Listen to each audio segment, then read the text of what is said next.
بسم اللہ الرحمن الرحیم۔ اللہ کے نام سے جو رحمان اور رحیم ہے۔ البقرہ نام اور وجہ تسمیہ۔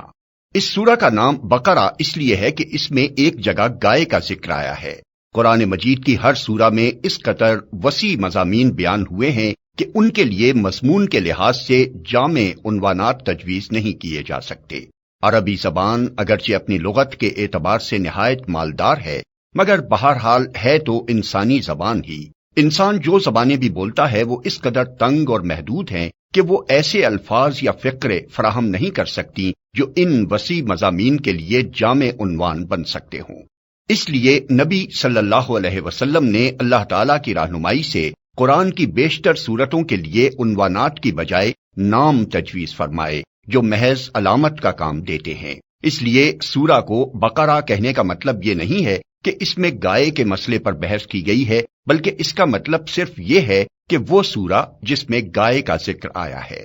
زمانہ نزول۔ اس سورت کا بیشتر حصہ ہجرت مدینہ کے بعد مدنی زندگی کے بالکل ابتدائی دور میں نازل ہوا ہے، اور کمتر حصہ ایسا ہے جو بعد میں نازل ہوا اور مناسبت مضمون کے لحاظ سے اس میں شامل کر دیا گیا۔ حتیٰ کہ سود کی ممانعت کے سلسلے میں جو آیات نازل ہوئی ہیں وہ بھی اس میں شامل ہیں، حالانکہ وہ نبی صلی اللہ علیہ وسلم کی زندگی کے بالکل آخری زمانے میں اتری تھی۔ سورہ کا خاتمہ جن آیات پر ہوا ہے وہ ہجرت سے پہلے مکے میں نازل ہو چکی تھیں، مگر مضمون کی مناسبت سے ان کو بھی اسی صورت میں ضم کر دیا گیا ہے۔ شان نزول۔ اس سورت کو سمجھنے کے لیے پہلے اس کا تاریخی پس منظر اچھی طرح سمجھ لینا چاہیے۔ ایک، ہجرت سے قبل جب تک مکے میں اسلام کی دعوت دی جاتی رہی، خطاب بیشتر مشرکین عرب سے تھا، جن کے لیے اسلام کی آواز ایک نئی اور غیر مانوس آواز تھی۔ اب ہجرت کے بعد سابقہ یہودیوں سے پیش آیا، جن کی بستیاں مدینے سے بالکل متصل ہی واقع تھیں۔ یہ لوگ توحید، رسالت، وحی، آخرت اور ملائکہ کے قائل تھے، اس ضابطۂ شرعی کو تسلیم کرتے تھے جو خدا کی طرف سے ان کے نبی موسیٰ علیہ السلام پر نازل ہوا تھا، اور اصولاً ان کا دین وہی اسلام تھا جس کی تعلیم حضرت محمد صلی اللہ علیہ وسلم دے رہے تھے۔ لیکن صدیوں کے مسلسل انحطاط نے ان کو اصل دین سے بہت دور ہٹا دیا تھا۔ اس وقت حضرت موسیٰ کو گزرے ہوئے تقریباً 19 صدیاں گزر چکی تھیں۔ اسرائیلی تاریخ کے حساب سے حضرت موسیٰ علیہ السلام نے 1272 قبل مسیح میں وفات پائی، اور نبی صلی اللہ علیہ وسلم 610 بعد مسیح میں منصب نبوت پر سرفراز ہوئے۔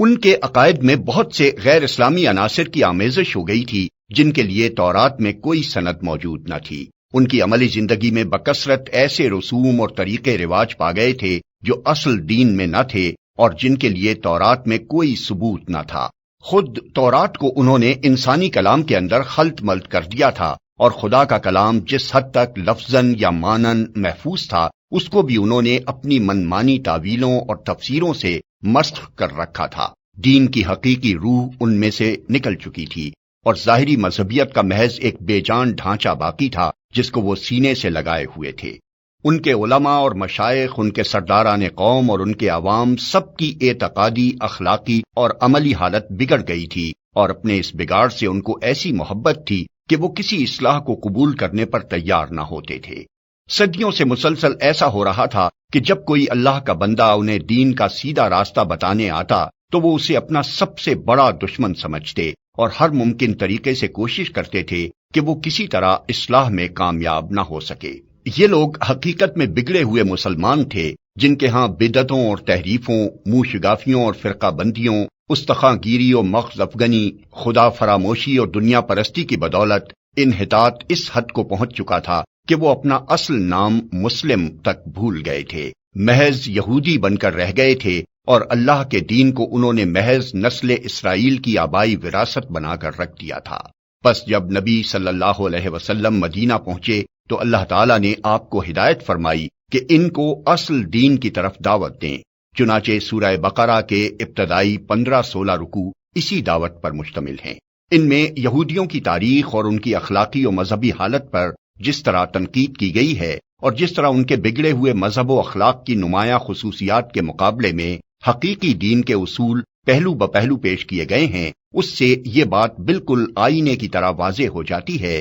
کہ ایک پیغمبر کی امت کے بگاڑ کی نوعیت کیا ہوتی ہے۔ رسمی دینداری کے مقابلے میں حقیقی دینداری کس چیز کا نام ہے، دین حق کے بنیادی اصول کیا ہیں، اور خدا کی نگاہ میں اصل اہمیت کن چیزوں کی ہے۔ 2، مدینہ پہنچ کر اسلامی دعوت ایک نئے مرحلے میں داخل ہو چکی تھی۔ مکہ میں تو معاملہ صرف اصول دین کی تبلیغ اور دین قبول کرنے والوں کی اخلاقی تربیت تک محدود تھا، مگر جب ہجرت کے بعد عرب کے مختلف قبائل کے وہ سب لوگ جو اسلام قبول کر چکے تھے ہر طرف سے سمٹ کر ایک جگہ جمع ہونے لگے اور انصار کی مدد سے ایک چھوٹی سی اسلامی ریاست کی بنیاد پڑ گئی، تو اللہ تعالیٰ نے تمدن، معاشرت، معیشت، قانون اور سیاست کے متعلق بھی اصولی ہدایات دینی شروع کی اور یہ بتایا کہ اسلام کی اساس پر یہ نیا نظام زندگی کس طرح تعمیر کیا جائے۔ اس سورت کے آخری 23 رکوع زیادہ تر انہی ہدایات پر مشتمل ہیں جن میں سے اکثر ابتدا ہی میں بھیج دی گئی تھیں اور بعض متفرق طور پر حسب ضرورت بعد میں بھیجی جاتی رہیں۔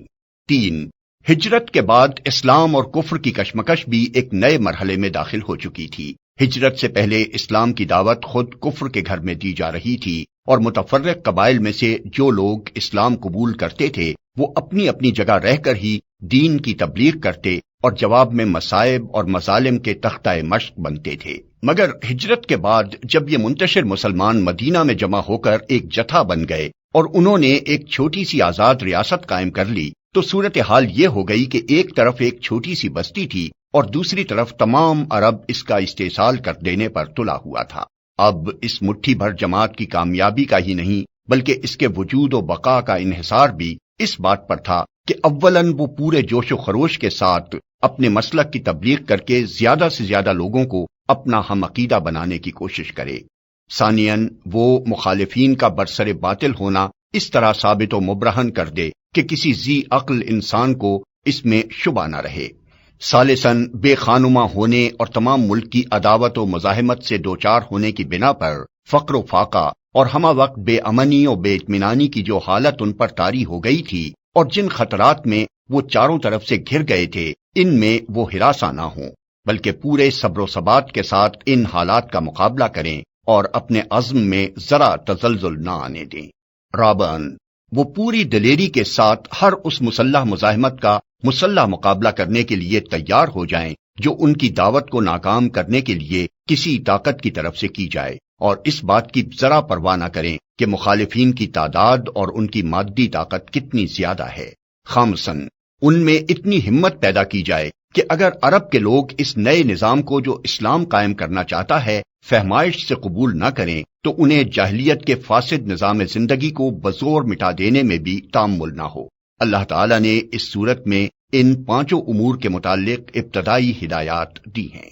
4، دعوت اسلامی کے اس مرحلے میں ایک نیا عنصر بھی ظاہر ہونا شروع ہو گیا تھا اور یہ منافقین کا عنصر تھا۔ اگرچہ نفاق کے ابتدائی آثار مکہ کے آخری زمانے میں بھی نمایاں ہونے لگے تھے مگر وہاں صرف اس قسم کے منافق پائے جاتے تھے جو اسلام کے برحق ہونے کے تو معترف تھے اور ایمان کا اقرار بھی کرتے تھے لیکن اس کے لیے تیار نہ تھے کہ اس حق کی خاطر اپنے مفاد کی قربانی اور اپنے دنیاوی تعلقات کا انقطاع اور ان مصائب و شدائد کو بھی برداشت کر لیں جو اس مسلک کے حق کو قبول کرنے کے ساتھ ہی نازل ہونے شروع ہو جاتے تھے۔ مدینہ پہنچ کر اس قسم کے منافقین کے علاوہ چند اور قسموں کے منافق بھی اسلامی جماعت میں پائے جانے لگے۔ ایک قسم کے منافق وہ تھے جو قطعاً اسلام کے منکر تھے اور محض فتنہ برپا کرنے کے لیے جماعت مسلمین میں داخل ہو جاتے تھے۔ دوسری قسم کے منافق وہ تھے جو اسلامی جماعت کے دائرہ اقتدار میں گھر جانے کی وجہ سے اپنا مفاد اسی میں دیکھتے تھے کہ ایک طرف مسلمانوں میں بھی اپنا شمار کرائیں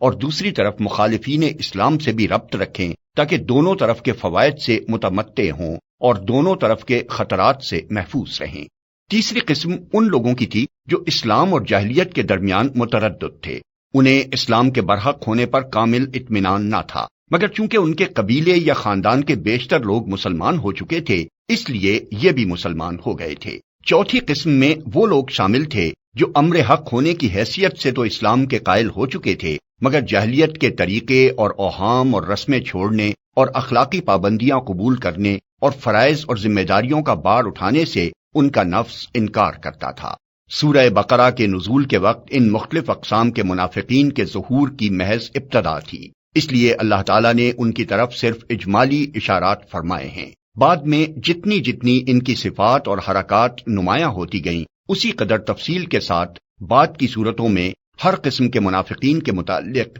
ان کی نوعیت کے لحاظ سے الگ الگ ہدایات بھیجی گئیں۔